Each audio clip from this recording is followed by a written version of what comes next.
our operations. So I just want to say a brief thank you to our sponsors, which are listed on the display. One person who unfortunately couldn't be here, but also is a great women leader, Debbie Stabenow, one of our sponsors here. Yep. State Senator Sam Singh, State Representative Julie Brixey, and then we have Ingham County Treasurer Alan Fox, Registered Deeds Derek Quinney, Drain Commissioner Pat Lindeman, Deputy Drain Commissioner Paul Pratt and Carla Close. Of course, we can't forget my boss, Chris Swope, appreciate sponsorship. Jan Bidwell, and then Matt Mosum, Trident Value Pact, thank you for that. And Practical Political Data, which is always a key partner in every election cycle. And then for silver sponsors, we have Honorable Joan Bauer, Bridget Kelly, Dr. Knowles, Marie Wicks, and as well, who provided the food and help with all the logistics, and Patricia Withrow. So thank you to those sponsors. The committee of Marie, Mary Kay, herself in putting this together. Thank you, Marie and Mary Kay, for vision putting this together. But without further ado, you don't need any more man talking here, mansplaining. So I'm going to hand it off to our County Commissioner, Rachel Willis, moderating this discussion. Thank you. Thank you, everyone. It is an absolute pleasure to be here, and as Brian started out with, very thankful to our organizers and sponsors for today, so that we can spend some time talking to these women that I feel so privileged to share a stage with, to share about their why and how we can continue to pour into and create strong leaders. So as Brian mentioned, my name is Rachel Willis. I am currently the Ingham County Commissioner representing District 6. But before that, I just want to share a little bit about my origin story. And it's not like a villain origin story. I hope it's a good one. But I am a Lansing native. I was born at Spiro Hospital. I had my daughter at Spiro Hospital. This is home for me. My parents moved here in 1987 so that my dad could go to Cooley Law School, and he lived in the YMCA that was downtown. When my mom got pregnant with me, she was living in Chicago, and she was living with my grandparents. And my grandparents said, Robin, if you have time to make babies, you have time to live with your husband, so go to Michigan. And she moved to Michigan, and that's where she had me here. And we stayed. And I watched my parents pour into this community and show me what it was like to be a community leader. And where I got started in watching my mom, who was Robin Lewis, for those who are like, she looks familiar to me, that's because Robin's my mom. And it's okay, you can call me Robin, it does not offend me at all, ever. If you guys remember in the mid-1990s when school of choice became a thing, and schools in Lansing, we started seeing flight to the suburban areas and surrounding areas, and it was this big deal about middle schools in Lansing, and people wanted to pull their kids out of schools in the middle school. And there was a middle school task force that was created in the community, and my mom said, if people are gonna complain about the schools, I wanna be one of the people that does something about it. And she joined the middle school task force, and while she was on the middle school task force, Jack Davis, who some of you may remember, poked her on her shoulder one day and said, I think you've got something there, why don't you run for office? And I watched my mom run to be on the school board in Lansing, and then sometime after that, 11 years after she was on the school board, I was on the school board. So I served on the Lansing School District Board of Education for 13 years, and then I'm in my second year as a county commissioner. But that is just a little bit about who I am and how I got here, and the women that poured into me, one of them, of course, being my mother. Another one is a woman that's seated here right to my right. I have an origin story related to Miss Barbara Roberts-Mason as well. I'll never forget, I was at an event that was outside of the Black Child Family Institute, and Barbara held up a pamphlet that she had created, or a book that she had created in the 1980s about making change in the community. And I'll never forget, I was like, we're still doing that, and it's been 30 years. How are we going to continue to get people to pour into this community and continue to make change? So that's where I got my spark from. That's why I like to continue to do what I do. But we are not here just to hear from me. We are here to hear from our 7 esteemed panelists and have them share a little bit about their why, their experiences, what helped guide their decisions, and how we can continue to use that advice to pour into the emerging leaders that we have in this community. So this is how we're going to do things today. I am your moderator and host and MC. I am going to have all of our candidates do 2 to 3 candidates. Wishful thinking. All of our panelists spend 2 to 3 minutes doing an introduction about themselves and sharing about why they said yes. If nonetheless they might have just been scared to say no to Mary Kay, but if not, why did they say yes to being here this afternoon? And then we are going to take questions from the audience. And so my request is just if you could direct your question to one panelist.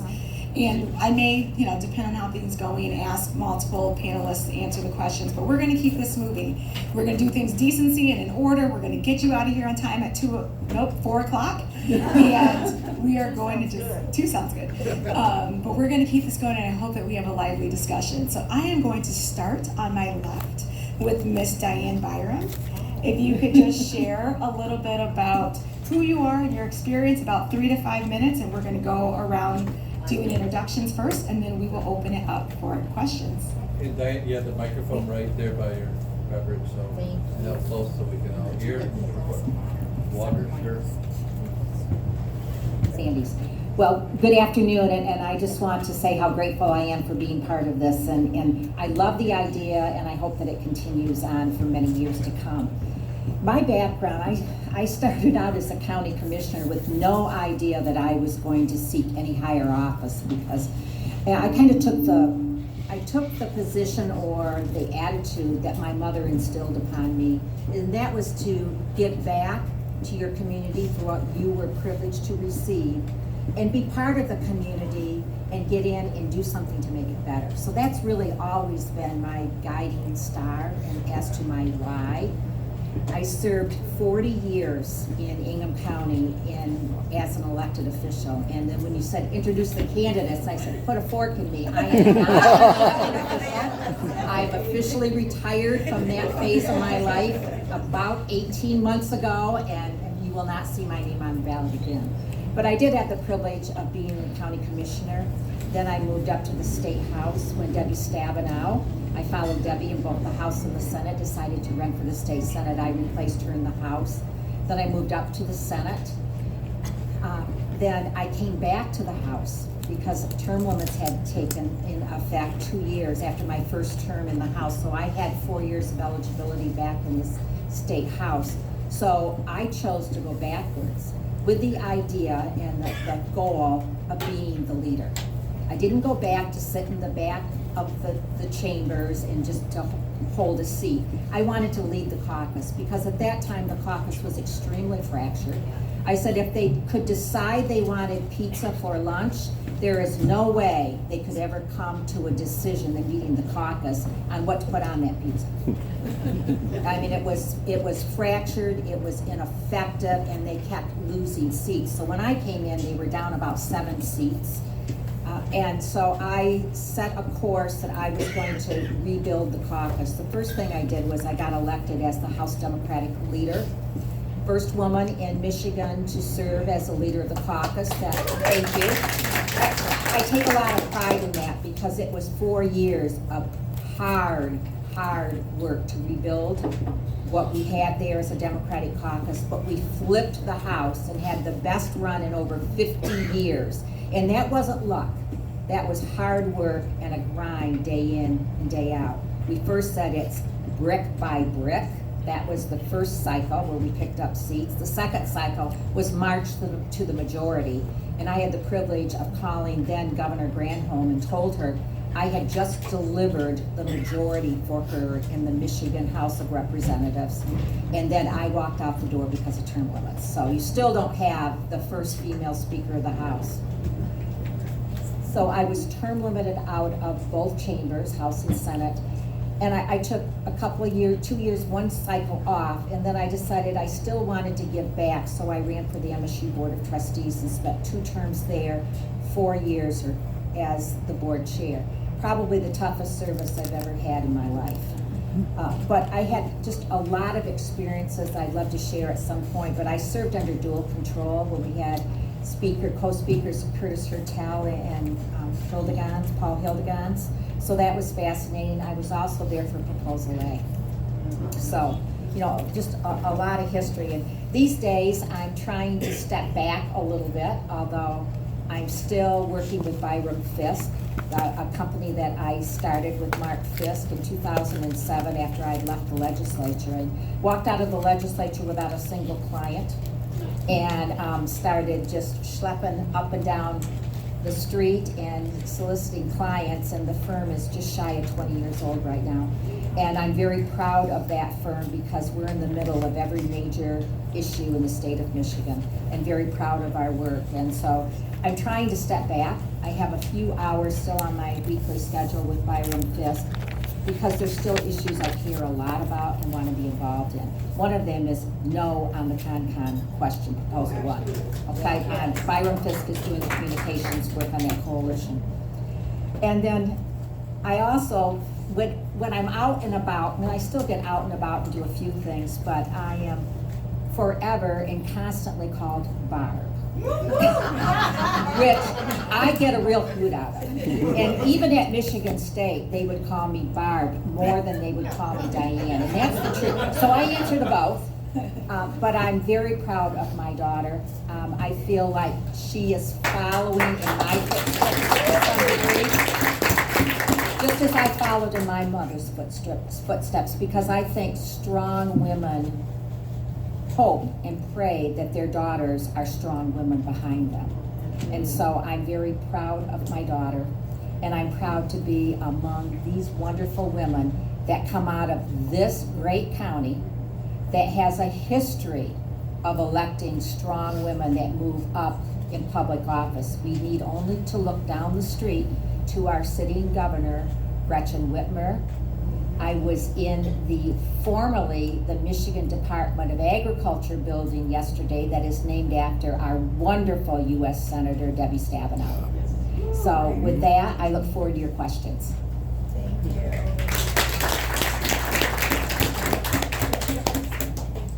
Hi, I'm Sandy Zirkle, and I was asked to do a labor program, and I'll give you a little my history.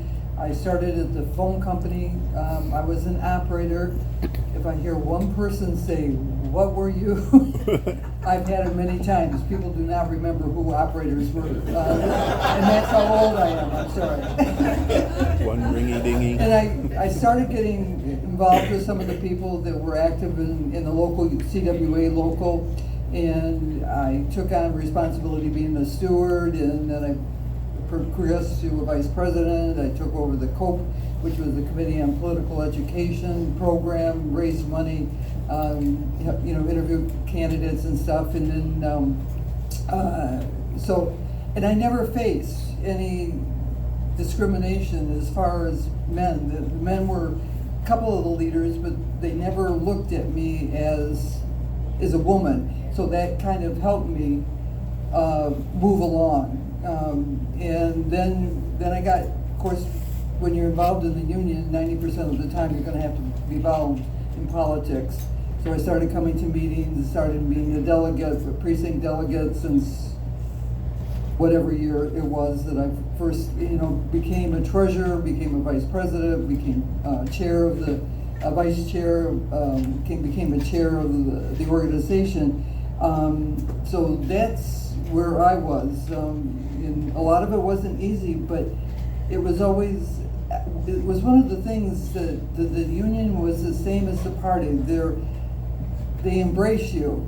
The people that are there, if they're good people and want to work, they embrace you. They trust your responsibilities and stuff. So I always felt I was being taken in by everybody, and and nothing ever got accomplished without a group. I said that, I couldn't be a chair of the county party without the four vice chairs and treasurer and stuff, because it takes a family to be able to produce. And I fell into the very good thing where it was, we were doing bingo, where we were raising lots of money. So, but the other thing I did, and I'll try to be very brief on this, is I pulled off out of the Google system a history of women in labor.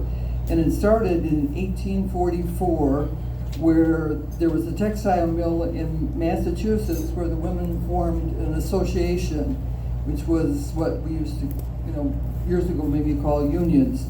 Then it moved into the garment workers. In 1866, newly freed black women working as laundresses in Jackson, Mississippi, form a union to strike for higher wages. I mean, this was all very interesting to me. 1869, women shoe stitchers from 6 states formed the first national women's labor organization, the Daughter of St. Crispin. I mean, when I read this, I was really amazed at what was going on. And then there's a lot of other, I'm not going to take a lot of time. International Labor Government Workers is formed by the amalgamated of 7 locals. As it turned in the century, most of the workers in the garment industry were Jewish women immigrants. The Women Trade Union, founded in 1903, became the first national association dedicated to organizing women workers. Mary Harris Jones, formerly known as Mother Jones, led a 125-mile march with the children to protest the harm that was being done to child laborers. It just, it was just amazing me that what people were doing back then. Like I said, I won't take it. I've got like 4 pages. It just was. 5 minutes. In 1920, the Constitution is ratified, giving women the right to vote. And then it was declared but it wasn't declared constitutional until 1922. So obviously we didn't get to vote until 1922. Excuse me, but Michigan ratified that constitutional amendment in 1919, and there's a picture over there of the governor's signing the resolution. So stop by and check it out. The 1923, the Equal Rights Amendment was introduced. It's never been formally okayed. It was okayed by Congress. No, it wasn't, right? No, it was approved, but we had to have 37 states to approve it, so it's still hanging out there. It just, some of this was just amazing. Like Frances Perkins was the first labor secretary for President Franklin Roosevelt. The National Council of Negro Women is formed to lobby against racism, sexism, and job discrimination. This was a very interesting thing. I'm going to keep it. But it goes on, and most of us know what happened since 1950, 1960. So I'm not going to expound on that. But we do have a history, and unfortunately, some of it's taken a long time to meet the equality that we feel. So, all right, thank you so much. We're going to questions We're going later. to introductions and questions. Okay. Thank you. Thanks. I'm Mary Kay Scully, and I know a lot of you in the room. I came from a family, first of all, I was raised on an Indian reservation, so that gives you a clue as to what my life might have been like. I lived in a town of 7,000, and it was so divided. There were 2 Catholic schools, one for the Polish kids and one for the Irish kids. But my family was always involved in politics. My mother's father was a lobbyist for the Railroad Brotherhood during the Depression in New York State. And my grandmother worked every election her whole life until they forced her to retire when she was in her 70s. And my fondest memory of her is I was taking her someplace after I'd had done all this education stuff I did, and we were talking about politics, and she said to me, I just don't understand how a working person can ever vote Republican. And that has stuck with me my whole life.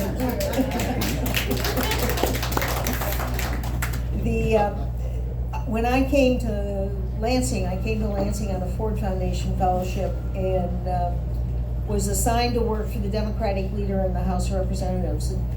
We were in the minority. We had the majority, even though Johnson landslide, and then in the next 2-year election, we lost the majority. So I was working for the minority leader, and that was when the first special ed law passed. And most importantly, my introduction to that job was in the fall of 1967, right after the Detroit riot. And the legislature had adjourned sine die, which meant without day, they were done for the year. And Governor Romney called them into session to do an open housing law and a good roads package to start paying for the highway system in Michigan. That's all they could take up. Special session set by the governor, that's all you can do. And so I spent the fall immersed in the Detroit riot. That was my assignment, was that piece of legislation. And I spent the fall immersed in it. And then my internship, my Ford Foundation fellowship was up at the end of the school year, and I thought, I really like this job, I want to stay here.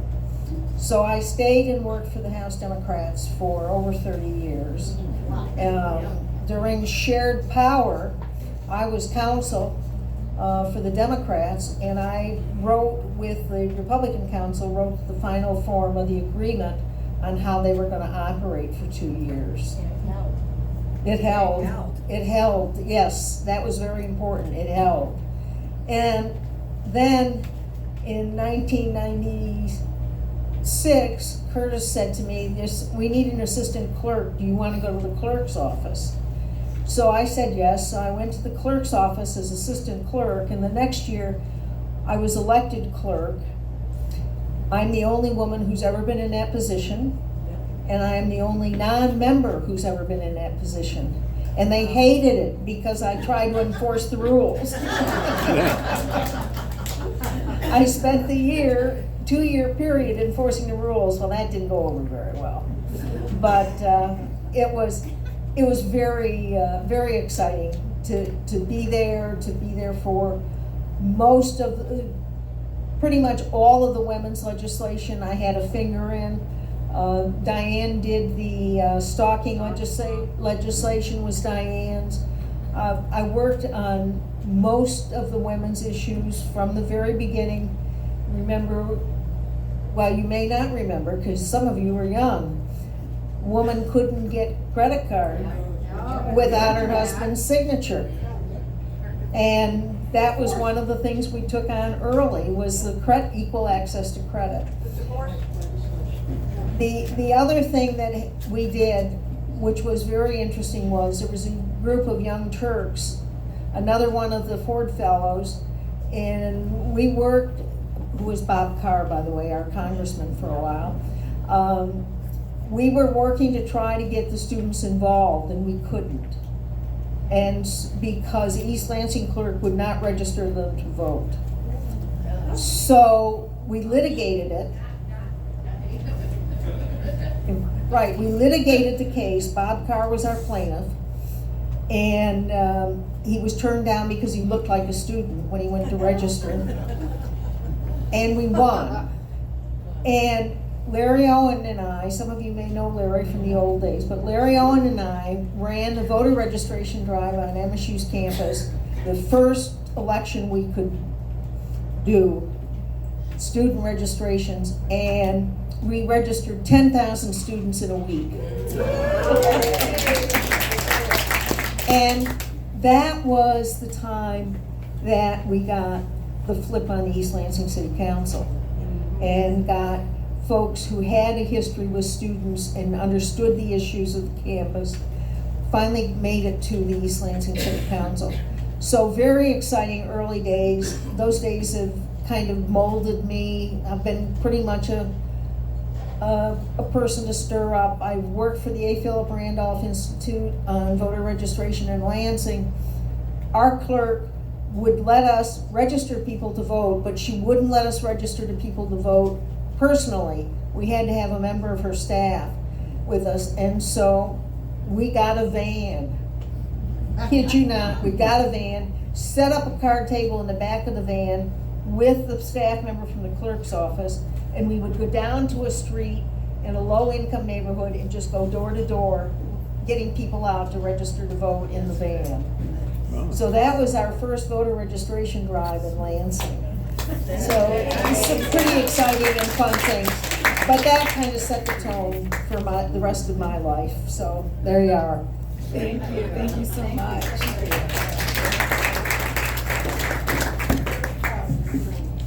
Thank you so much.